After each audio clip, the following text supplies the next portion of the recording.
Bien amigos, tenemos ahora la presencia como siempre del doctor Aurelio Ochoa Lencastre. Aurelio, buenas noches, gracias por estar con nosotros una vez más en el fragor de la campaña electoral. Sí, Ricardo, buenas noches, a tus órdenes y efectivamente en el fragor de la campaña. Y dicho sea de paso, tú has sido protagonista estos días en importantes diarios de circulación nacional. Se han recogido tus opiniones vinculadas con la problemática del gas. Has escrito un artículo sobre Camisea, el diario La Primera, que tocas en forma resumida todos los temas más puntuales de la problemática de la masificación del consumo del gas. Se te ha consultado sobre el tema del fracaso de la renegociación del contrato de Camisea, en fin. Vamos a empezar, ¿qué te parece, Aurelio? Comentando brevemente el artículo, ¿no es cierto?, que resume mucho de lo que venimos hablando, ¿no? Empecemos por los antecedentes. El consumo del gas en el país no es nuevo. En Talara existía en los años 60, a fines de los años 50. No hemos avanzado, digamos, a la velocidad que debiéramos en la masificación del consumo. Tú dices en el artículo que a este ritmo, en 171 años, alcanzaríamos las cifras que tiene Colombia de conexiones domiciliarias de gas natural, sí, ¿no? En fin, preocupante. ¿Qué podríamos comentar de este artículo? Claro, sí, Ricardo. Bueno, en primer lugar, efectivamente es una pena que en nuestro país, por habernos preocupado, mejor dicho, por haberse preocupado los gobernantes más en lo que es la exportación, en lo que es el mercado externo, y no preocuparse como otros países vecinos, en este caso, en su mercado interno respecto al gas natural.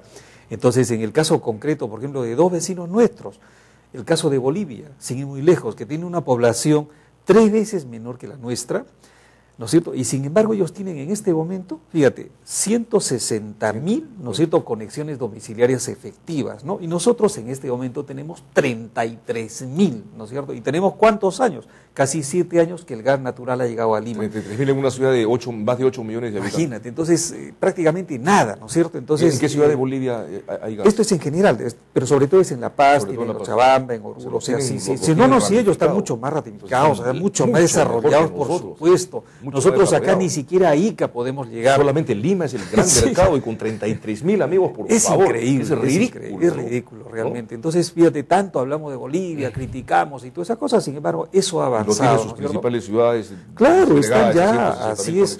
Entonces, y va a seguir, inclusive más, el programa que ellos tienen es de hacer otros 160.000 en los próximos 5 años. Es decir, de lejos nos han superado. Ahora, ese es un caso bastante vecino, digamos, en cuanto se refiere a población, por ejemplo, 3 veces menos que nosotros. Pero tenemos otro país que tiene la mitad de nuestras reservas, y es el caso de Colombia. La mitad de nuestras reservas gasíferas, y sin embargo, en el caso de Colombia, como el artículo lo señala, 5.650.000 conexiones domiciliarias. Entonces, ¿qué pasa?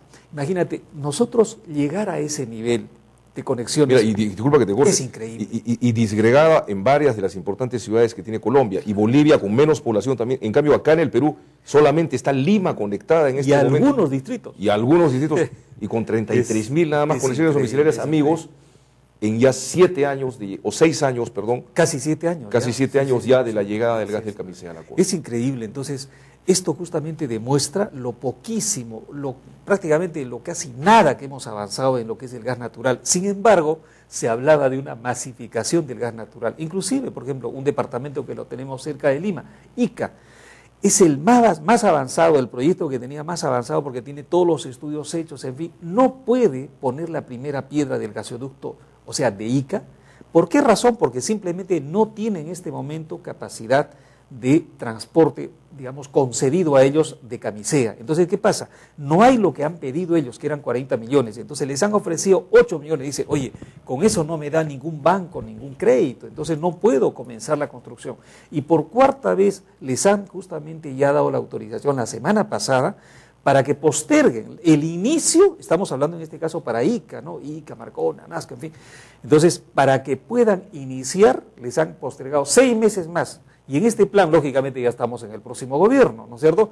Entonces, Tú señalabas en el caso de Bolivia, que tiene otras ciudades, no solamente La Paz. En el caso de Colombia, ni qué se diga, ¿no? Entonces, en el caso de Colombia, más de la mitad de la población. Colombia tiene ciudades millonarias, ¿no? Claro, en el caso de Colombia, casi todos los departamentos ya tienen, en este caso, conexiones domiciliares. Por eso, justamente, más del 50% de la población tiene gas, pero sobre todo dirigido a los estratos CDE, o sea, los estratos más necesitados. En el caso peruano no tenemos ni para unos ni para otros, ¿no? Y lo que es más, nos hemos obsesionado, bueno, los gobernantes se han obsesionado en la exportación, ¿no es cierto? Eso ya lo hemos tocado varias veces en el programa. Precios depredatorios. Y lo peor de todo, justamente a esos precios viles, ¿no es cierto? Y lógicamente el caso del Cusco, por ejemplo, que está recibiendo muchísimo menos regalías de lo que podría recibir con esta exportación masiva. Entonces, no tenemos para nuestro consumo interno el gas que demandan las industrias, pero a la vez estamos exportando y estamos exportando a esos precios. Bueno, regresando, digamos, a lo que está ocurriendo en este momento en Colombia. Entonces decíamos que Colombia, por ejemplo, va a continuar porque probablemente estén terminando este año, o sea, ojo, con el 60% de la población conectada al gas natural. Increíble. Nosotros tenemos el 0.02% aproximadamente. Entonces, es una cosa que preocupa, por cierto, ¿no? Y digamos, un tema que debiera tomarlo el próximo gobierno, cualquiera sea elegido. Los dos únicos candidatos que han manifestado de diversas maneras la necesidad de renegociar los contratos de camisea y de masificar el consumo son Ollanta Humala y Alejandro Toledo. No sé qué podrías comentarnos. ¿Has revisado un poco las propuestas? Sí, claro. ¿Tienen algún fundamento? Bueno, esperemos, por lo menos el segundo que has mencionado, por lo menos recién, digamos, si es que toma el gobierno, podría, no, lógicamente, pero en el caso del anterior, bueno, esperemos que corrija lo que ha hecho, pues, ¿no? Porque en este caso recordemos que es el que inició justamente todo lo que es la parte legal para poder exportar, y el que ejecutó al final ha sido este gobierno, ¿no? Entonces, bueno, esperemos que si de todas maneras hay un mea culpa en este caso, allá de la política, bienvenida, ¿no? Claro, más allá de la política, son los dos únicos candidatos que han tocado el tema. Los otros, incluido PPK, que tuvo parte de responsabilidad naturalmente en el tema, no se han manifestado al respecto, ¿eh? Claro, al menos de una forma clara. Este es un tema muy importante y lo que justamente trae a colación es otra cosa, lo que acaba justamente de producirse con relación a la renegociación de camisea. Entonces ya hemos visto de que la empresa o el consorcio simple y llanamente ni caso le ha hecho al gobierno, a pesar de haberse dado esos dos decretos supremos, ¿no es cierto? Pues simplemente para ellos ha sido letra muerta.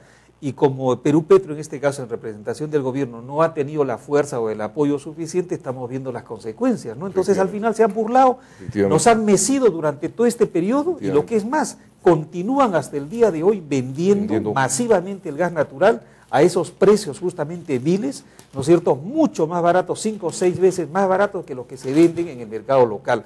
Entonces, esa es una situación realmente preocupante y es justamente lo que, digamos, se pregunta a la población, dice, oye, ¿y qué pasó con el asunto de la famosa renegociación de camisea? Pues simple y llanamente se trata de una mesida más. Increíble. Ahora, ¿mesida del consorcio? Bueno, pero se supone que para eso hay un gobierno, ¿no es cierto? Entonces un gobierno que se supone, pues caramba, lo sienta a la mesa y le dice, oye, tú tienes un plazo y tienes bajo estas pautas que vamos a negociar o renegociar. Pero en este caso se han reído del gobierno, nadie explica en este momento, pero Petro está en la calle porque no sabe qué decir. Según he leído en algún diario, cerraron las renegociaciones simplemente porque el consorcio no presentó una propuesta concreta, o sea, le echan la culpa al consorcio. Mejor dicho, se echan la culpa al final, porque ¿qué sucede? Recordemos que el vencimiento del plazo era el 31 de diciembre del año pasado, ¿no?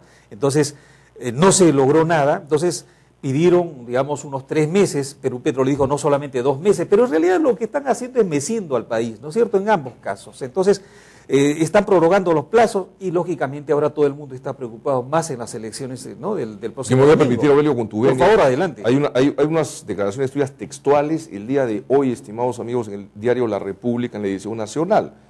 Estado débil y exportación. Aurelio Ochoa dice, lo que hay es una vergüenza tremenda en el gobierno por tener que admitir su debilidad, además de no querer admitir su fracaso a puertas de una elección. En resumidas cuentas, han mecido al país. El consorcio nos meció, pero el gobierno lo permitió. Bien. Bueno, efectivamente, es decir, lo ha permitido, porque si fuese un gobierno que tiene los pantalones bien puestos, pues simplemente pues lo sienta a la mesa y le dice, bueno, se hará un plazo y este plazo se cumple, si no simplemente se toman otras medidas. Pero no en este caso, como ves, la debilidad. Y la otra cosa, digamos, en cierta manera ha participado en toda esta mecida al país, porque al final parece que el gobierno ya sabía de esta situación, a qué cosas iba a llegar, hizo un poco de tiempo y llegó al periodo electoral. Entonces prácticamente tirando la esponja y dejando el problema en realidad también para el próximo gobierno, o sea, otro petardo más para el próximo gobierno. Recuerda el problema que tenemos en este momento en Tía María, ¿no? Entonces al final fíjate lo que ha hecho. Recordemos lo siguiente, y eso es una cosa que es importante que sepa el sur, ¿no? En este caso sobre todo la gente arequipeña. Había contratado el propio gobierno a la UNOPS, o sea, un organismo de las Naciones Unidas, ¿no es cierto? Pues lógicamente muy, digamos, objetivo, en fin, e hizo el estudio de impacto ambiental, y lógicamente encontró una serie de observaciones ambientales. Cuando se dio cuenta el gobierno de la metida de pata, entre comillas, que había hecho, pues simplemente no le renovó el contrato y la retiró. Entonces, en otras palabras, permitió este estudio de la UNOPS, o sea, un organismo, digamos, imparcial, internacional en este caso, que precisamente se suponía que se le iba de todas maneras a acatar, por lo menos lo que había, a las conclusiones que había llegado. Sin embargo, estamos viendo los resultados. De acuerdo, Aurelio. Vamos a continuar con el tema, por favor. Vamos a unos pequeños cortes comerciales, Aurelio, y vamos a comentar algunas opiniones también del actual presidente regional del Cusco, del que esperamos mucho, dicho sea de paso, ¿no? Como cusqueños y como peruanos. Regresamos.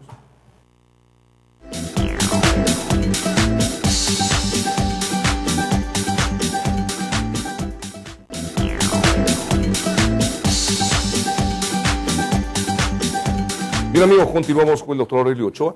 Hay una carta interesante que se publica en el diario La República en donde se narra, digamos, lo que ocurrió un poco en Islay, ¿no? Soy un joven boyendino proveniente de la provincia de Islay y quiero decir que los enfrentamientos entre la policía y los protestantes contra el proyecto Tía María han llegado a su auge, por así decir, si es que aún no falta que ocasionen más daños a los manifestantes. La protesta creció y tuvimos heridos y un muerto. Me pregunto si es necesario que ocurra este tipo de incidentes. Es más que obvio que la población de Islay se ha negado rotundamente a este proyecto y creo que es injusto que el gran poder económico de los de arriba no quiera ceder ante lo que desea la población. Bueno, le contestan, ¿no? El diario La República, el desastroso papel del Ministerio de Energía y Minas ha soliviantado los ánimos. Primero contratan, lo que tú dijiste, ¿no? Primero contratan a UNOPS para realizar la evaluación del estudio de impacto ambiental. Cuando este organismo hace observaciones, le rescinden el contrato. Es evidente la complicidad del Estado con la empresa, más allá de la opinión del lector que envía la carta, ¿no? Claro. Increíble, ¿no? Es una pena realmente, ¿no? De que de esa manera se trabaje y se esté dejando problemas al próximo gobierno. O sea, esto debería solucionar. Como es el problema que, por ejemplo, en este momento está ocurriendo con los combustibles, con el precio de los combustibles. Entonces, ¿qué pasa? Acaban de destinar 600 millones de soles precisamente para el Fondo de Estabilización, que no va a ser suficiente porque al final, al nivel que está ya el precio del petróleo en este momento, entonces lógicamente van a tener que destinar más recursos del Fondo de Estabilización al Fondo de Estabilización. ¿Pero de dónde sale eso? De la caja fiscal. Entonces, ¿qué pasa? De la reserva financiera es donde están sacando. Van a disminuir, por ejemplo, el impuesto general, el impuesto selectivo al consumo. No, tampoco va a ser suficiente. Entonces van a tener que recurrir a la reserva financiera. Lo que nos preguntamos ¿es justo que sacrifiquemos los hospitales, las escuelas? Estamos viendo cuántos hospitales no tienen alcohol, no tienen gasa, cuántas escuelas los baños están destrozados, no hay carpetas, no hay mesas.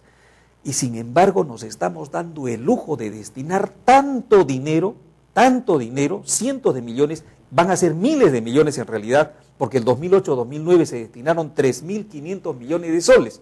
Y ahora ya estamos, por ejemplo, solamente en estos 3 meses, 600 millones de soles.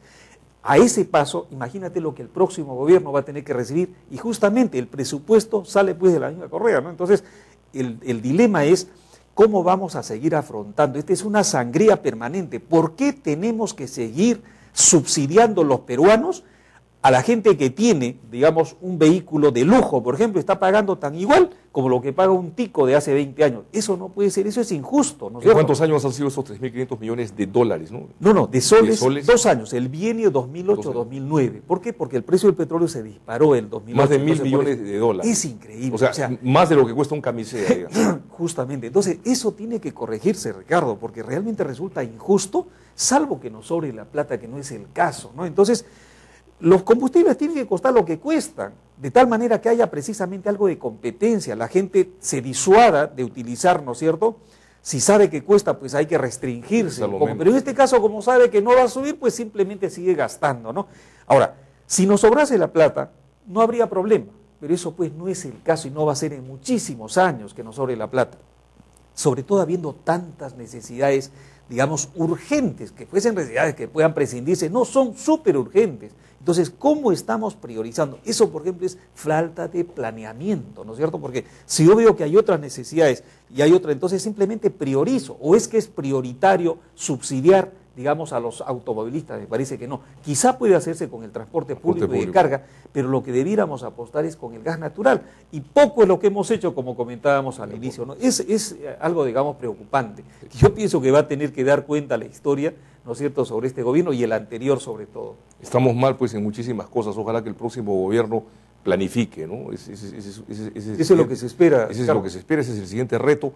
Y es importante también quienes lleguen al Parlamento, ¿no? No necesariamente con el partido que gane las elecciones, sino quienes sean los parlamentarios que se dediquen a trabajar, a presentar propuestas y a fiscalizar, digamos, todo este sobre tipo, todo lo último que tú has dicho, tipo de cosas que tú ¿no comentas, ¿no? Porque recordemos que el Parlamento va a ser fraccionado, ¿no? Entonces, de acuerdo a las encuestas, ya se observa. Entonces, necesita una fiscalización y gente que realmente pues haya demostrado a través del tiempo, ¿no es cierto?, gente que conoce lo que es su oficio, como es el caso de lo que es el ser parlamentario, ¿no?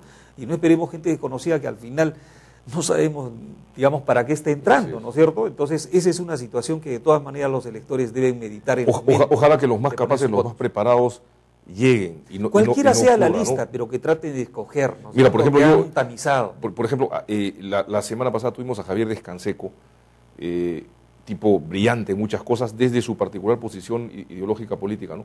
Ayer vino Juan Barillas, que, digamos, en otra orilla ideológica programática, presidente de ADEX, pero me pareció un tipo articulado, con propuestas interesantes, Ese el tipo tema de las gente, exportaciones, la por renovación supuesto. de los TLCs, tenía una postura diferente. Por ejemplo, él no es partidario del impuesto a las sobreganancias mineras, decía, pero por ejemplo él es partidario de dar normas que obliguen a las empresas, en vez de ponerle sobreganancias mineras, dice que obligan a las empresas a reinvertir en darle valor agregado al recurso que extraen. Por ejemplo, me parece una propuesta interesante de un tipo que está en otra postura ideológica. Ojalá que ese tipo de gente, mi querido Aurelio, Eso esperamos, llegue Ricardo, al Congreso de la eso esperamos, República. realmente, pero eso Si depende no, justamente del elector, ¿no? O sea, que sepa discernir al estar en su cabina, ¿no es cierto?, con qué gente, la ideología que tengan, digamos, el elector, Sí. que vea, digamos, por quién, pero entre esa lista trate de escoger los mejores. Me parece que esta es la oportunidad que podemos tener, ojalá que no sea otra oportunidad perdida, Ricardo. Ojalá que no sea otra oportunidad perdida, Dios quiera que no. Yo quiero referirme también, Aurelio, brevemente a las declaraciones, junto con las tuyas el día de ayer en La República. El presidente regional del Cusco, Jorge Acurio Tito, consideró que el desinterés del gobierno es porque ya está de salida y no quiere pelearse con las transnacionales. Dijo, se está dejando una bomba de tiempo para la próxima gestión. En realidad, Bueno, me parece que tiene razón, no, porque claro que sí. está dejando no solamente esta bomba de tiempo del gas, ¿no es cierto?, sino estamos viendo el caso de los combustibles, estamos viendo el caso de Tía María, estamos viendo el caso de Maje Siguas, y en realidad es algo que preocupa, porque el próximo gobierno va a tener una serie de papas calientes que este gobierno no ha sabido justamente solucionar, y más bien al contrario, las ha complicado, y creo que lo que tú has leído, esa carta con relación a Tía María, estamos viendo cómo ha actuado, imagínate, por ejemplo, esa es una hipocresía, porque por un lado disimulo, ¿no es cierto?, contrato a un organismo internacional, un OPS, en este caso, y cuando me da justamente, ¿no es cierto?, lo que es la realidad en cuanto a la parte ambiental, pateo el tablero y le digo, no sabes qué, no me gusta ese tu informe, en consecuencia no te vuelvo a contratar, Increíble. chao. Y en este caso Increíble. digo, postergo por 6 años toda esta cuestión y se lo paso para el próximo gobierno. Increíble. Esa es la forma de gobernar. Inaudito.